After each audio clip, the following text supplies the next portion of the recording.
નમો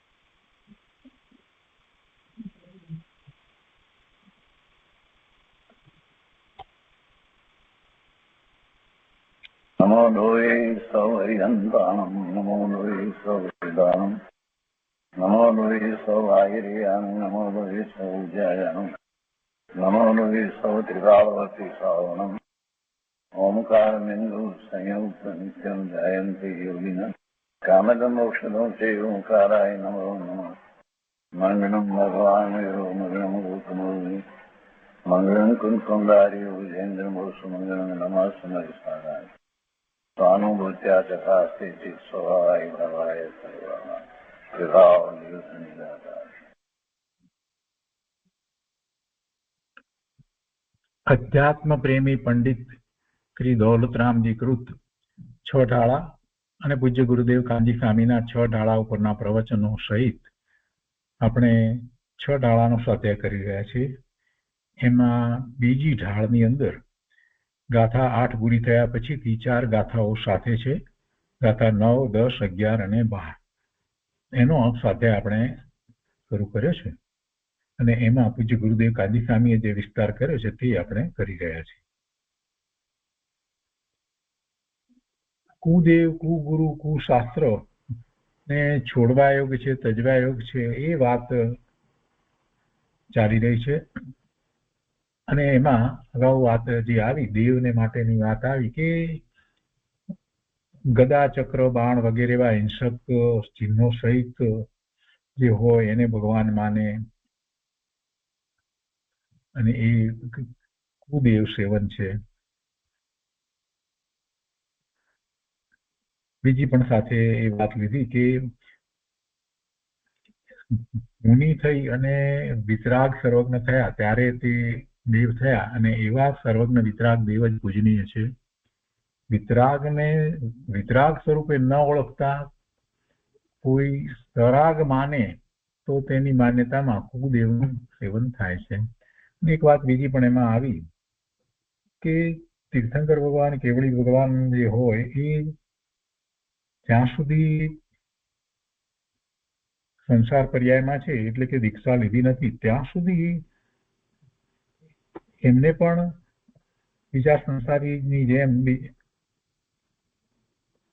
કોઈક એવા રાજાના પુત્ર હોય તો એવા બધા બીજા અન્ય ચિહ્નો હોય, પણ એ વખતે આપણે એમને કઈ ભગવાન તરીકે પૂજીએ છીએ એમ નથી. વિતરાગ થયા પહેલા રાજા મહારાજા એવી તરાગ દશામાં હોય તો એવા ભાવ પણ એમને હોય, કાર્યો વગેરે હોય, પણ જ્યારે વિતરાગ થાય છે ત્યારે આપણે એમને પૂજીએ છીએ. એટલે કે પૂર્ણ વિતરાગતા પ્રગટ કરે છે, કેવળ જ્ઞાન પ્રગટ કરે છે. તો એ વાત પણ મહત્વની હતી. પછી એક બીજી વાત આવી કે વસ્ત્ર સહિત ની વાત લીધી કે વસ્ત્ર સહિત હોય નહીં, દેવના સ્વરૂપની વાતમાં પણ એ વાત લીધી. મુનિને પણ વસ્ત્ર નથી, દેવને છે તો ક્યાં વાત છે. હરિયંત દેવ સર્વજ્ઞ વિતરાગ પરમાત્મા છે, છતાં તેમને વસ્ત્ર આદિ સહિત માનીને કોઈ પૂજે તો તેથી હરિયંત ભગવાન કઈ દોષિત નથી થઈ જતા. પણ એ જે પોતે જે એવી માન્યતા કરે છે ને એને દોષ લાગે છે. ભગવાનને વસ્ત્ર આદિ નથી,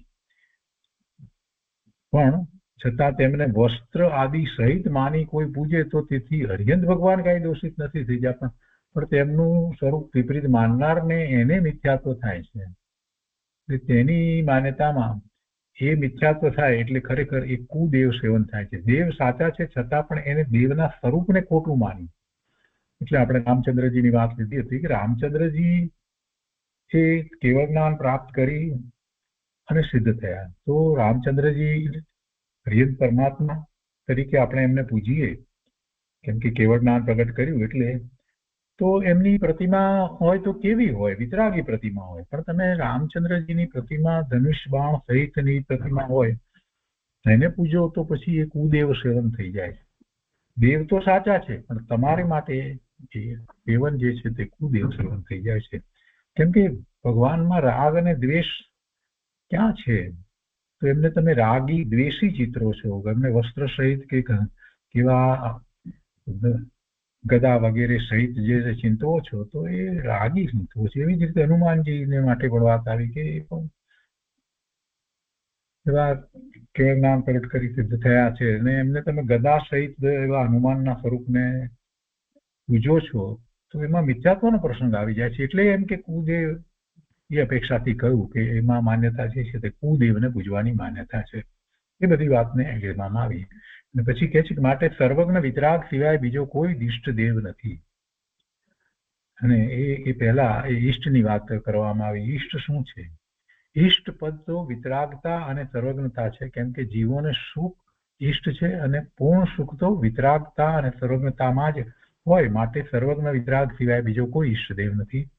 પછી ગુરુદેવ કહે છે કે સર્વજ્ઞ વિતરાગ દેવ જેમણે દિવ્ય ધ્વનિમાં પણ ઈચ્છા વગર, દિવ્ય ધ્વનિમાં જે કહ્યું તો દિવ્ય ધ્વનિ છૂટી તો ઈચ્છા વગર, એમને કઈ એ વખતે ઈચ્છા નથી થઈ, તો ઈચ્છા વગર સર્વજ્ઞ સ્વભાવ અને વિતરાગી મોક્ષ માર્ગ બતાવ્યો.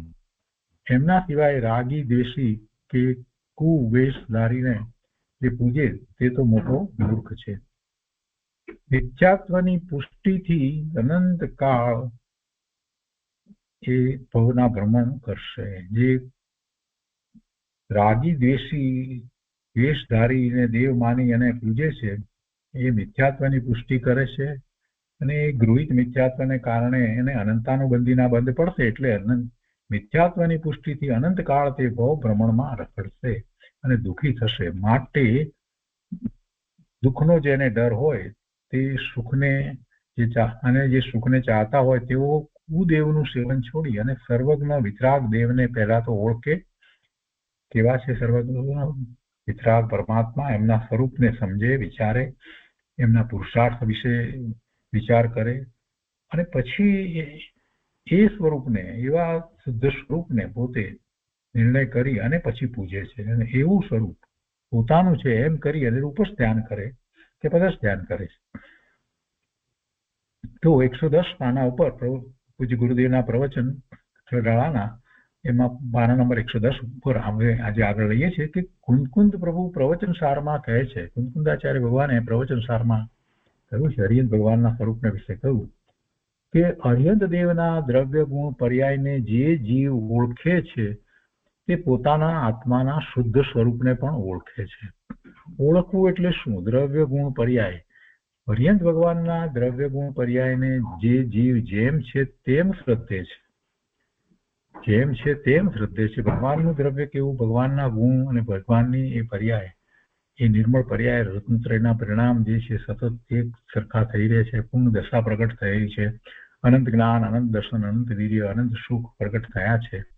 અનંત ગુણો પર્યાયમાં પ્રગટ થયા છે. એવી ભગવાનની એક પછી એક થતી પર્યાય, એવી પર્યાયનો વિચાર કરે ત્યારે એને ખ્યાલ આવે કે ભગવાનનું કેવું સ્વરૂપ છે, અરિયંત પરમાત્માનું કેવું સ્વરૂપ છે. ભલે શરીર સહિત છે તો પણ, અને એવી દશા થઈ છે તો શરીર પણ કેવું થઈ જાય છે, શરીર પણ પરમ ઔદારિક શરીર થઈ જાય છે. એ શરીર પછી ઔદારિક નથી રહેતું, પરમ ઔદારિક શરીર થઈ જાય છે. એમાં વાળ વધે નહીં, નખ વધે નહીં વગેરે. એને કવળ આહાર પણ એ શરીરમાં ના હોય, નિહાર ના હોય. આ બધી વાત એ શરીર વિશેની છે. પણ ભગવાન વિશેનો વિચાર કરીએ તો એમને તો અનંત સુખ પ્રગટ કર્યું છે, અનંત આનંદની દશામાં પોતાના સ્વરૂપમાં સ્થિર થયા છે. એવું એમનું સ્વરૂપ. એટલે દ્રવ્ય જે છે તે શુદ્ધ છે અને એ શુદ્ધ અનંત ગુણ જે અંદરમાં જે હતા એને અનુસરીને પૂર્ણ ગુણોની પ્રગટતા થઈ છે. એને પર્યાય કહીએ છીએ કે જે પોતાના ગુણો છે અને એવા સ્વરૂપને ઓળખવાની વાત છે.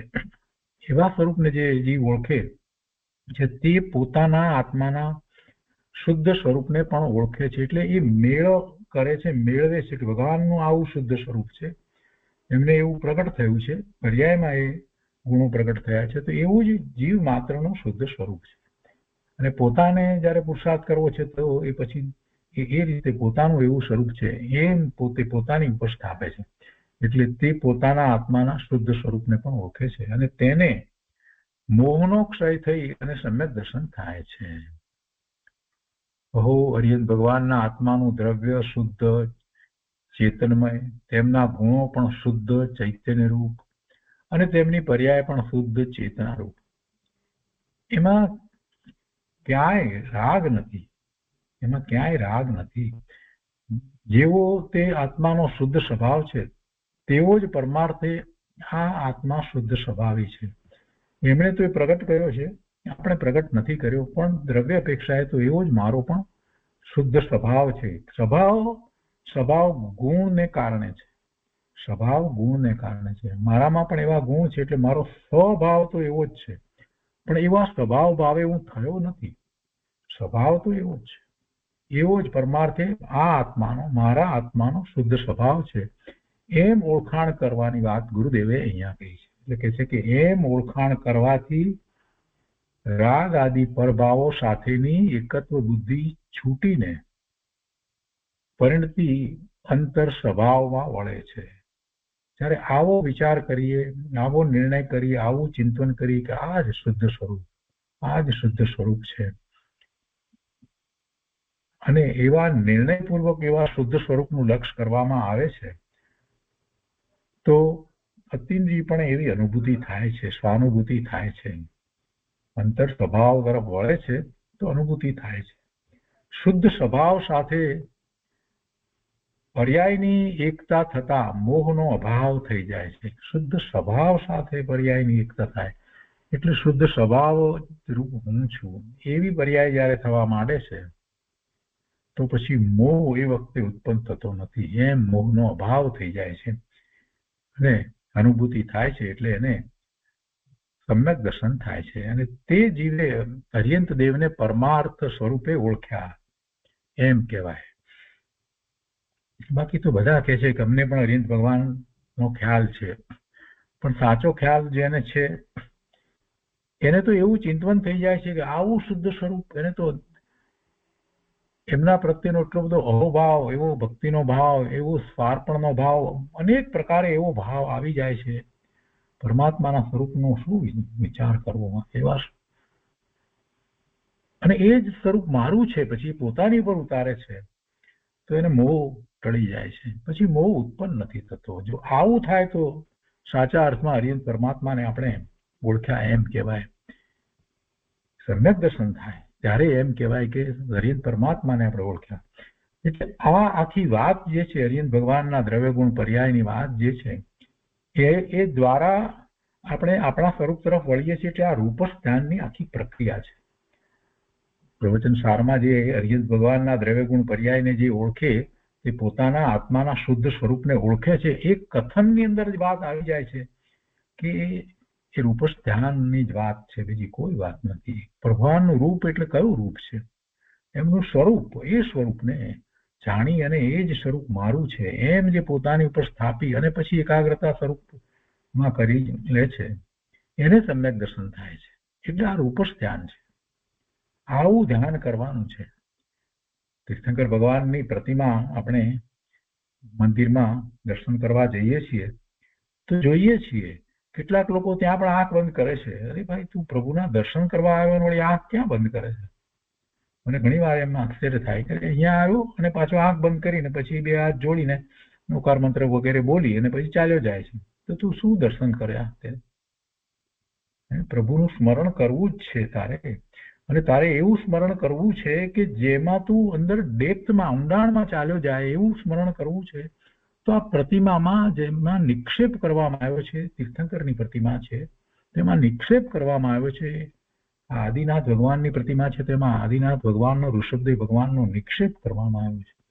તેવા ઋષભદેવ ભગવાનને સાક્ષાત હું જોઉં છું, એમના સ્વરૂપનો વિચાર કરું છું એટલે સહજ રીતે જ નમસ્કાર થઈ જાય છે. બે હાથ જોડી મસ્તક નમાવી અને નમસ્કાર તો સહજ થઈ જાય છે. અને એ જ સ્વરૂપના ચિંતનમાં જ રહું છું. અને એ સ્વરૂપના ચિંતનમાં પ્રભુ આ સ્વરૂપ આપનું, આ સ્વરૂપ આપનું, આ પુરુષાર્થ સ્વરૂપને વિશે આપ સ્થિર થયા, અનંત દર્શન, આ બધું અનંત બધું જ પ્રગટ થયું પરમાત્મા. ઓહો, કેવી અદભુત દશા! એમ જયારે થઈ જાય છે ત્યારે પછી કે આ જ સ્વરૂપ મારું છે. પ્રભુ આપની દિવ્ય ધનીમાં એ વાત આવી છે કે મારું પણ એવું જ સ્વરૂપ છે, અને એમ એ જ સ્વરૂપને પોતાને વિશે સ્થાપે છે. તો આવું સ્વરૂપ મને પ્રાપ્ત છે, આવું સ્વરૂપ મને પ્રાપ્ત છે, હું એનું લક્ષ્ય નથી કરતો એટલે મને એની ઉપલબ્ધિ નથી. સ્વરૂપ તો મારું પણ એવું જ છે.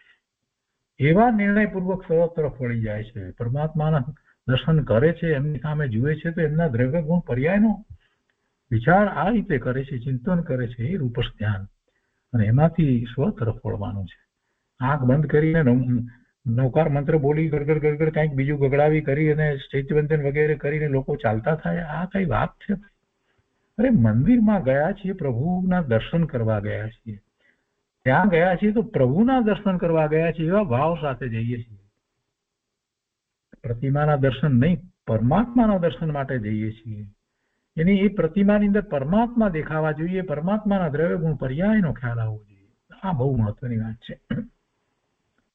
અને ગઈ વખતે આપણે થોડી વાત લીધી હતી, પણ આજે એ વાત મહત્વની છે. એમાંથી રૂપસ ધ્યાનની વાત આપણને પ્રાપ્ત થાય છે એટલે આજે વાત લીધી છે કે શુદ્ધ સ્વભાવ સાથે પર્યાયની એકતા થતા મોહનો અભાવ થઈ જાય છે.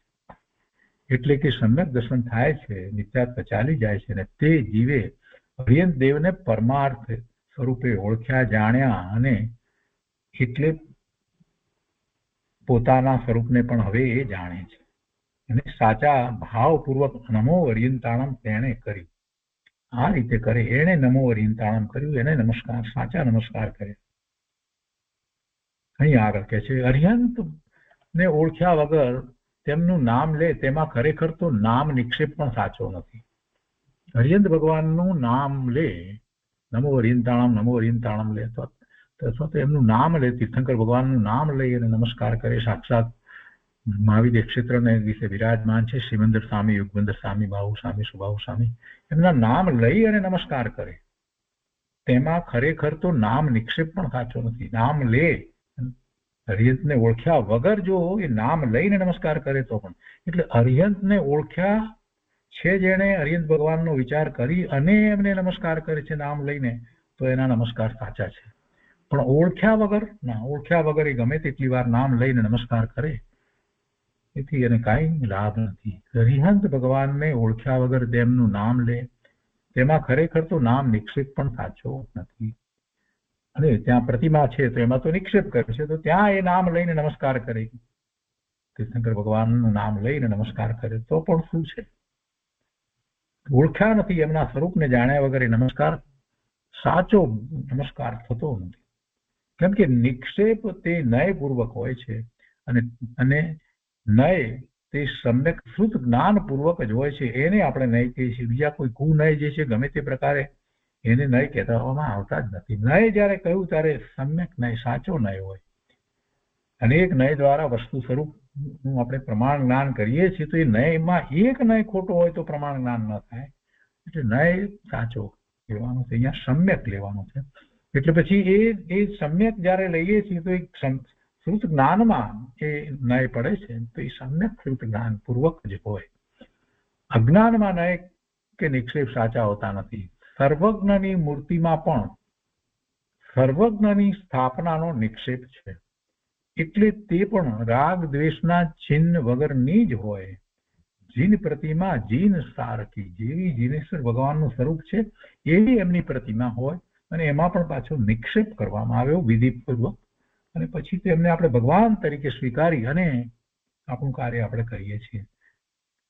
જેને જોતા સર્વજ્ઞ વિતરાગનું સ્વરૂપ લક્ષમાં આવે એવી મૂર્તિ જૈન શાસનમાં માન્ય છે, અને તેમાં ખરો સ્થાપના નિક્ષેપ સંભવે છે.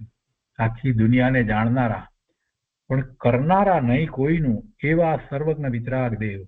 આખી દુનિયાને જાણનાર એટલે સર્વજ્ઞ છે તો જ્ઞેય માત્રને જાણનારા, પણ કોઈનું કાંઈ કરતા નથી એવા. શું કરે? કોણ કરે છે? કોઈ કોઈનું કરી શકતો જ નથી. એટલે બધાને એમ થાય કે ભગવાન કેમ કાંઈ કરતા નથી, પણ તું ક્યાં કાંઈ કરી શકે છે? તું તો મિથ્યા અભિમાનમાં રહ્યો છે. તું ક્યાં કોઈના કાર્યો કરે છે? તું જે શરીર સાથે રહ્યો છે એ શરીરને નિરોગી રાખી શકતો નથી.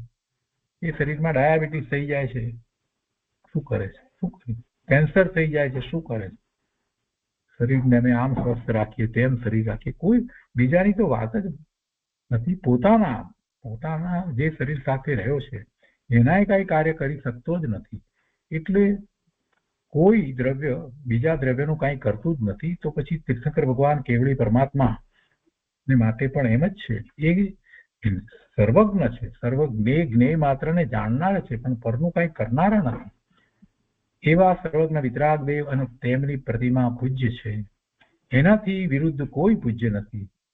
આટલી ઓળખાણ કરે ત્યારે ગૃહિત મિથ્યાત્વ ટળે, અને આત્માની ઓળખાણ કરે ત્યારે અગૃહિત મિથ્યાત્વ ટળે, અને ત્યારે સમ્યક દર્શન થાય.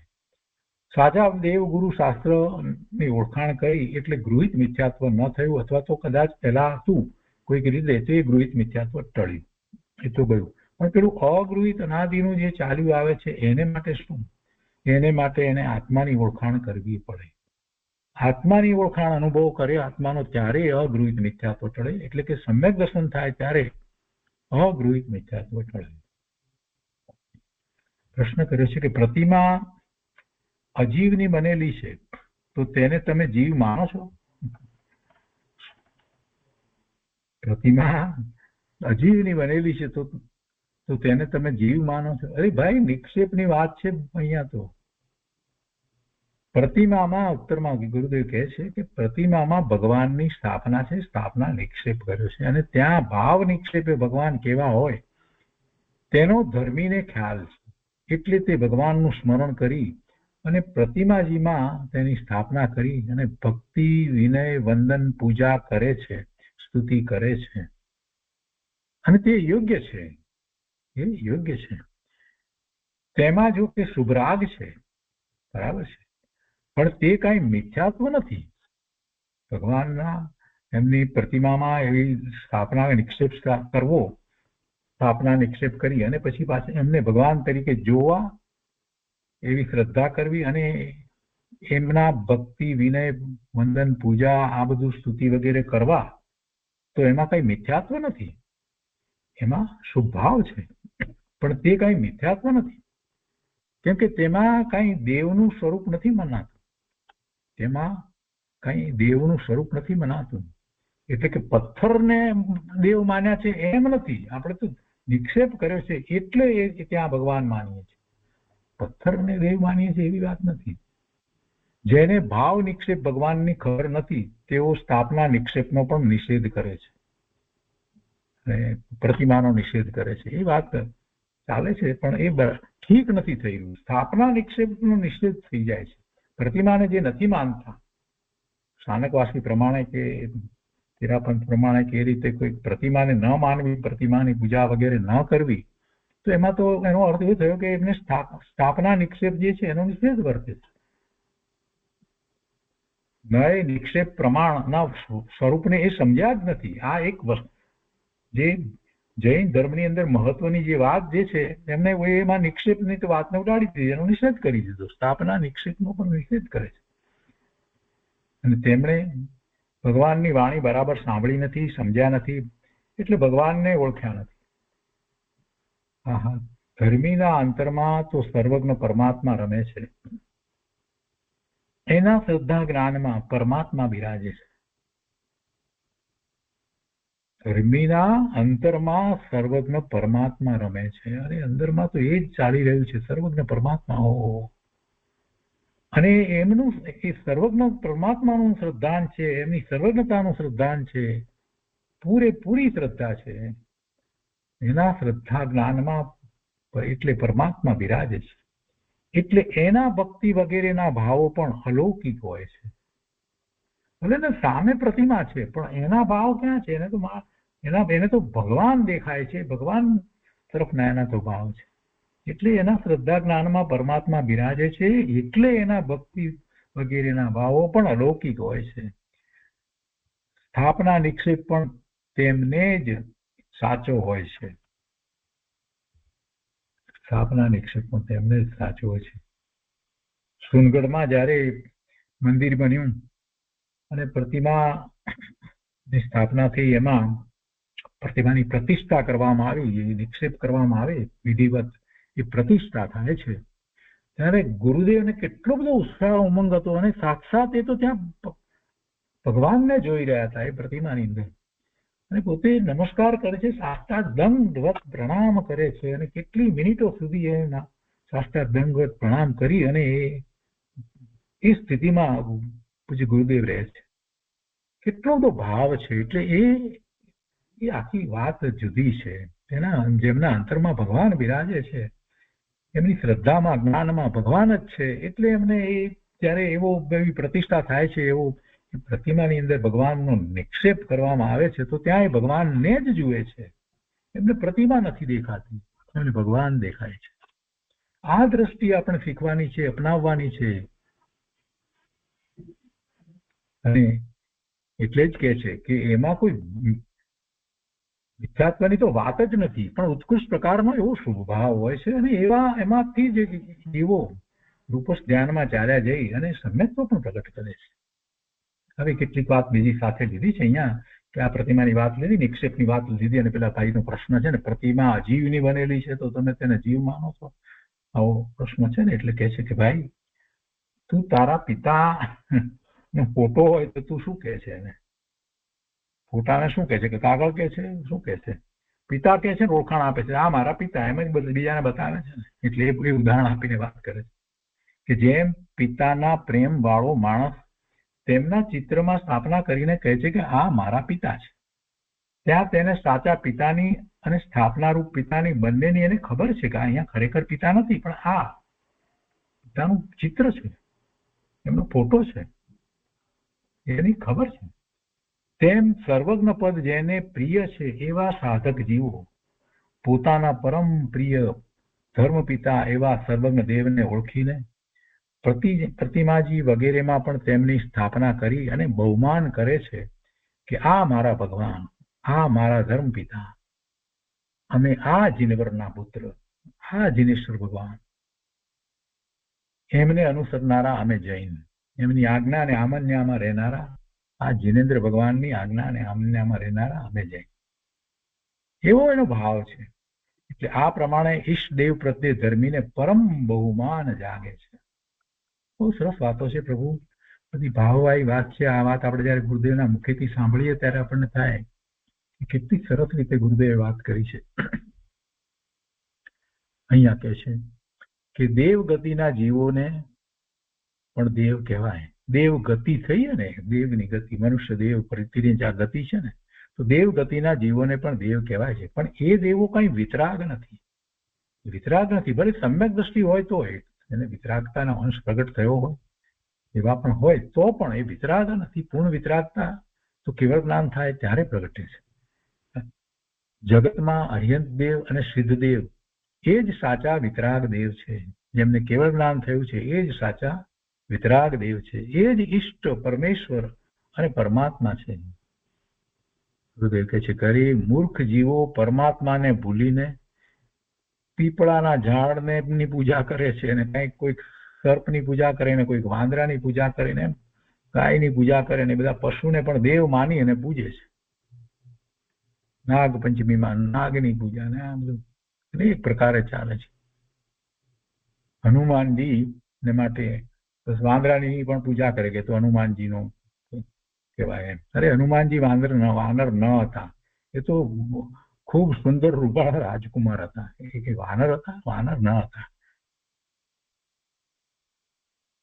અનેક પ્રકારના એ રાગી દેશી કુદેવોને દેવ માની અને પૂજે છે. અરે સાચા વિતરાગી દેવમાં પણ રાગ દ્વેષના કાર્યો હોવાનું માનીને તેમનું સ્વરૂપ વિકૃત કરી નાખે છે. સાચા હોય એનામાં પણ પાછું કંઈક પોતાને રાગ દ્વેષ છે તો એ પ્રમાણે એમની ઉપર એ સ્થાપી અને એમના સ્વરૂપને વિકૃત કરી નાખે. એ બધા એને દેવ મૂંઢતા છે. એમાં ઘણો અવિવેક અને મિથ્યાત્વની તીવ્રતા છે. દેવ ગુરુનું સાચું સ્વરૂપ વ્યવહારે ઓળખે, તેમણે કહેલા વિતરાગ ધર્મની શ્રદ્ધા કરે અને પછી તેઓ અનુભવ કરવા સુધી હજી પોતે ન પહોંચી શક્યો હોય તેને મિથ્યાત્વની મંદતા કહેવાય.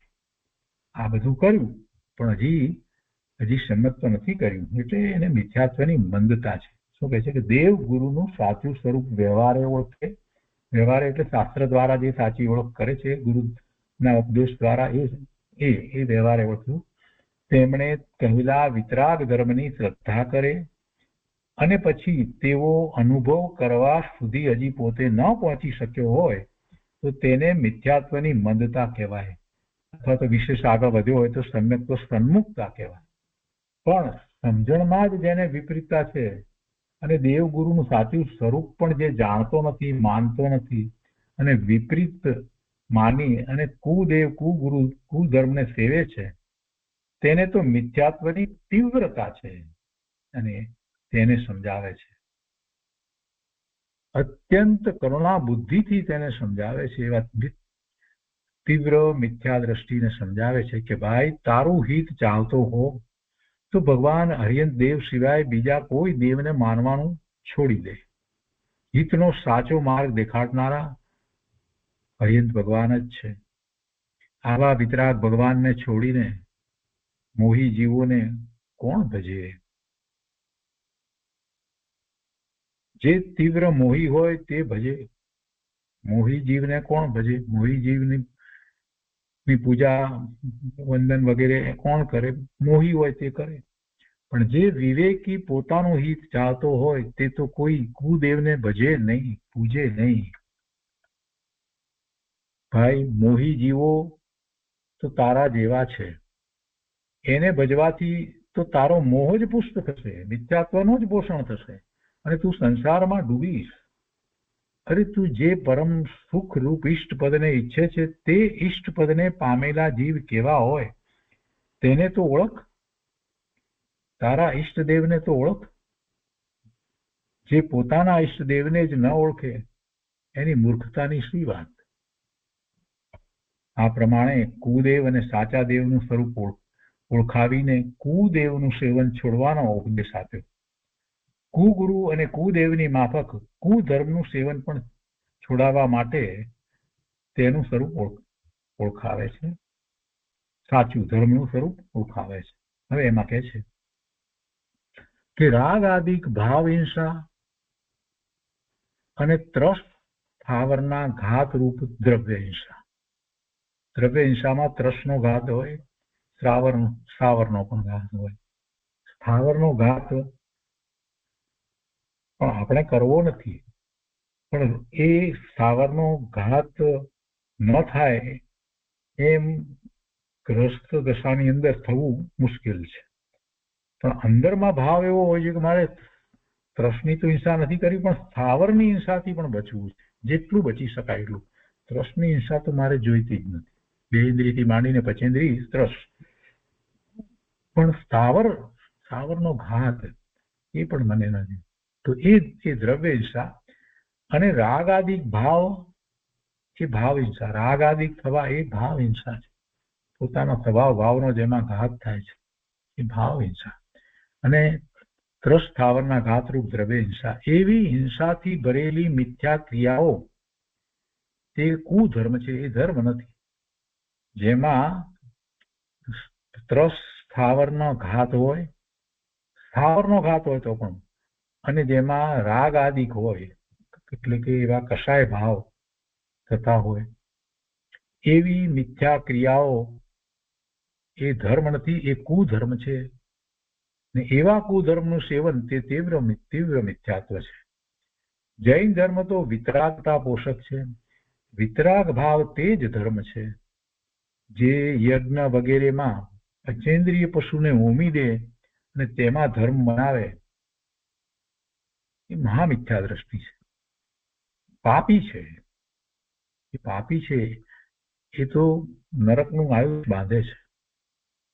યજ્ઞ વગેરે કરે અને એમાં પંચેન્દ્રિય પશુને હોમી દે, એને તો કેટલો મોટો પાપનો બંધ પડે છે. અને પાછું એમાં ધર્મ મનાવે એટલે એને અનંતાનુબંધીના પણ એવા બંધ પડે કે ક્યાંય કેટલો કાળ સુધી એને ધર્મ, સાચો ધર્મ સાંભળવાય ન મળે. પોતાના શરીરનું માંસ બીજાને ખવડાવે તેને દાન ધર્મ માને એવા પણ કેટલાક હોય છે. એ બધું મિથ્યા ધર્મ છે. નદી સમુદ્ર વગેરેમાં સ્નાન કરવાથી ધર્મ માને, એ બધું કુધર્મનું સેવન છે. તેમાં હિંસાનું પોષણ છે.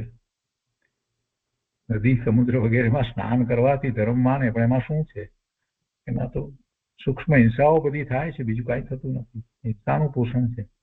જો 3 જીવોને હણવાથી પણ ધર્મ થશે તો નરકમાં કોણ જશે? ગુરુદેવ કહે છે કે જો 3 જીવોને હણવાથી પણ ધર્મ થશે તો નરકમાં કોણ જશે? એટલે કે છે કે નરક છે ને, દેવલોક છે, મનુષ્ય છે, તિર્યન છે ને નરક નારકીઓ પણ છે. તો નારકી એવી ગતિ, નરકની ગતિ એટલે નારકી કોણ થશે?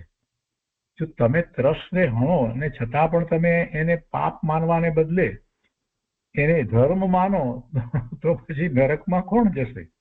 ગુરુદેવે બીજી રીતે વાત કરી. પ્રભુ, ત્રસ હિંસાના તીવ્ર પાપનું ફળ તો નરક જ છે. એમાં ધર્મ કેવો? એમાં ધર્મ તો હોય જ નહીં. પુણ્ય નથી ને, ધર્મની તો શું વાત?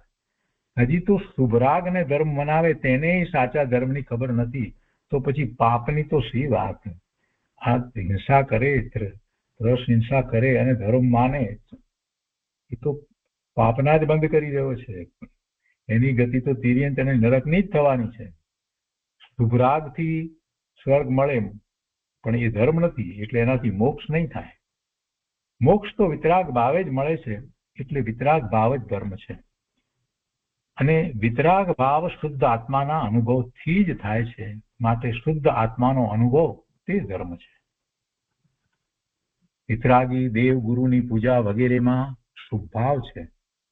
તેમાં જો કે અલ્પ હિંસા છે, પણ એક તો તે હિંસાનો એને અભિપ્રાય નથી, એને હિંસા કરવી નથી, અને એ તો હિંસાથી બચવા માંગે છે, પણ તો એમાં કંઈક અંશે સ્થાવર હિંસા થાય છે, અલ્પ હિંસા એવી થઈ જાય છે, પણ એને હિંસા કરવાનો ભાવ નથી, એને એવો અભિપ્રાય નથી.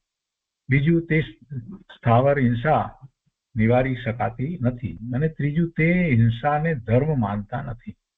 તેમાં અલ્પ હિંસા છે, પણ ઘણો શુભ ભાવ છે. સાવધ્ય લેશો બહુ પુણ્ય રાશિ. અલ્પ હિંસા છે, પણ ઘણો શુભ ભાવ છે, અને જે અલ્પ હિંસા થાય છે એને માટે પણ અંદરમાં ખેદ છે. તેથી અશુભથી બચવા માટે પૂજન ભક્તિના શુભ ભાવ યોગ્ય જ છે. તેમાં હિંસાનો કે રાગ દ્વેષના પોષણનો અભિપ્રાય નથી. અને જે કંઈ પૂજા ભક્તિ જે કંઈ ક્રિયા કરે એમાં એ ધ્યાન રાખે કે કોઈ પણ પ્રકારે બચી શકાય એવી રીતે બચવું, હિંસાથી બચવું. આ ફૂલ વગેરે, ઝાડ પાન વગેરે તોડીને એ બધું કંઈ ત્યાં ચડાવવું ને કરવું ને કંઈ, એ બધા કરવાથી ખ્યાલ આવે છે કે હિંસા થાય છે, તો એ બધું નહીં કરવું. એટલે એ ધ્યાન રાખી અને એવા પૂજન ભક્તિના શુભ ભાવ જે થાય છે તે યોગ છે. અને તેમાં હિંસાનો કે રાગ દ્વેષના પોષણનો અભિપ્રાય નથી, પણ વિતરાગતાનું જ બહુમાન અને અનુમોદન છે. તે ક્રિયા અહિંસાના અનુબંધવાળી છે. તે ક્રિયા અહિંસાના અનુબંધવાળી છે. સ્થાવર હિંસા જેમાં ટળી ન શકે, પણ ત્રસ હિંસાથી અને અશુભપણાથી બચે એવી શુભ ક્રિયાઓ, પૂજા, આહારદાન વગેરે ગ્રહસ્થ ભૂમિકામાં હોય છે. પછી મુનિ દશામાં શુદ્ધ ઉપયોગ થતા તે શુભરાગ પણ છૂટી જાય છે. ગ્રહસ્થ પણ પોતાના પરિણામના વિવેક વગર ગમે તેવા હિંસા કાર્યમાં પ્રવર્તે તો તેની આ વાત નથી. ગ્રહસ્થે પણ એના પરિણામ પણ એવા જ હોવા જોઈએ. દરેક સમયની એને જાગૃતિ હોય, કોઈ પણ રીતે હિંસા ન થાય એને માટે સજાગ હોય. અને દ્રષ્ટિ શેની હોય? દ્રષ્ટિ આત્માની હોય. એની અહીંયા વાત કરવી છે. ગુરુદેવ કહે છે આગળ કે રાત્રે ગમે તેવા આરંભ સમારંભ કે જેમાં ત્રસ જીવોનો કચ્ચર ઘાણ નજરે દેખાતો હોય તેવા કાર્યો તો ગૃહસ્થને ન શોભે. રાત્રે ભોજન કે પૂજન આદિ કાર્યો ન કરે. બધા પ્રકારનો વિવેક જોઈએ. ભાઈ, સર્વજ્ઞના માર્ગમાં તો જેમ પોતાના કષાયો ઘટે અને વિતરાગતા થાય તેમ વિવેકથી પ્રવર્તવાનું છે. પોતાના પરિણામ જોતા શીખવું જોઈએ. સૌથી મહત્વની વાત તો આ જ છે. પોતાના પરિણામ જોતા શીખવું જોઈએ, ને જેમ પોતાને વિતરાગ વિજ્ઞાનનો લાભ થાય તેમ વર્તવું જોઈએ. જેમાં ધર્મના નામે ત્રસ હિંસા થતી હોય કે કોઈ પણ રીતે હિંસાને ધર્મ મનાવતા હોય એવા કુમાર્ગોને દૂરથી જ છોડવા જેવા છે, દૂરથી જ, ત્યાં જવું જ નહીં. એ કુમાર્ગો તો વિષય કસાયના પોષક છે, તેના સેવનમાં જીવનું ઘણું અહિત છે. ભાઈ તું સાચો માર્ગ તો જાણ કે જેના સેવનથી તારું હિત થાય. આગળ કહે છે કે દેવ ગુરુ ધર્મની ઓળખાણમાં જેની ભૂલ છે અને વિપરીતને સેવે છે, વિપરીત માન્યતા કરે છે, તેને ગૃહિત મિથ્યાત્વ છે. એટલે નવું નવું ગૃહિત મિથ્યાત્વ એ ગ્રહણ કરતો જાય છે અને તે ગૃહિત મિથ્યાત્વ ટાળીને સાચા દેવ ગુરુને પૂજે, છતાં જીવાદી તત્વોના યથાર્થ નિર્ણયમાં જેને ભૂલ છે તેને પણ હજી અગૃહિત મિથ્યાત્વ તો છે. ભલે સાચા દેવ ગુરુ શાસ્ત્રને માનતો હોય તો એને ગૃહિત મિથ્યાત્વ નથી અથવા તો હતું તો એ ટળી ગયું, પણ હજી એને પેલું અગૃહિત મિથ્યાત્વ અનાદિનું ચાલ્યું આવે છે એ નથી ટળ્યું. એ ટળવા માટે શું છે? એ ટળવા માટે જીવાદી તત્વોનું યથાર્થ શ્રદ્ધાન, જીવાદી તત્વોના યથાર્થ નિર્ણયમાં જેને ભૂલ છે તેને પણ હજી અગૃહિત મિથ્યાત્વ છે. સાચા દેવ ગુરુ ધર્મને ઓળખીને અને તેમણે કહેલા જીવાદી તત્વોનું યથાર્થ સ્વરૂપ ઓળખીને શ્રદ્ધા કરતા ગૃહિત અને અગૃહિત બંને મિથ્યાત્વ ટળી અને અપૂર્વ સમ્યક દર્શન થાય છે. એ મહાન કલ્યાણનું મૂળ છે, એ મોક્ષ માર્ગની શરૂઆત છે. આ પ્રમાણે 4 ગાથા 9 થી 12 કુગુરુ કુધર્મના સેવન રૂપ ગૃહિત મિથ્યા દર્શનનું સ્વરૂપ ઓળખાવીને તે છોડવાનો ઉપદેશ આપ્યો. હવે ગૃહિત મિથ્યા દર્શન સાથેના ગૃહિત મિથ્યા જ્ઞાનનું સ્વરૂપ ઓળખાવીને તે ટાળવાનો ઉપદેશ 13મી ગાથામાં આપશે. હવે મિથ્યા જ્ઞાનનું સ્વરૂપ ઓળખાવી અને એને ટાળવાનો ઉપદેશ આગળ 13મી ગાથામાં આપે છે. તો એ આપણે ગૃહિત મિથ્યાત્વનું સ્વરૂપ અને તેને છોડવાનો ઉપદેશ એ 13મી ગાથા આપણે આવતા સ્વાધ્યાયમાં લઈશું. આજનો સ્વાધ્યાય આપણે અહીંયા સુધી રાખીએ છીએ.